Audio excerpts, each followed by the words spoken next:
This is Scott the Fix-It Guy. Our goal with our videos is to empower you to be able to do the repairs on your own and save a whole lot of money and also get that great feeling of having fixed it by yourself. Today we have a Bosch dishwasher that isn't draining, and you can see that we have a full contingent of water, so the water is all the way up to the top of the filter, and we're going to try and do a reset. Sometimes that'll get it draining again. So I'm just going to hold the start button for about 3 to 4 seconds until it says 001. Then when I close it, it'll start to get the drain going.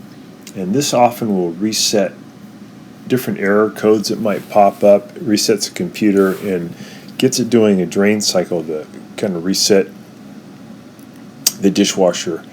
And this will often take care of drain problems and get it going. So it's pretty simple. You're just going to press that start button for about 4 to 5 seconds, at least 3 seconds, close the door, and you should be able to hear it drain. If it isn't draining, it could definitely be the air gap, which is located up by the kitchen faucet. We see it in the upper right hand corner of the screen, and that's easy to cure. You're just going to take off that silver cap and take off the white cap underneath. In the center hole that you see, that's the drain tube where it comes out, and there might be something caught in there.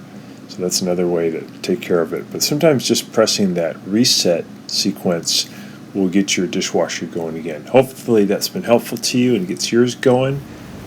And please subscribe when you get a chance, and we'll send you more repair videos. Thanks for watching.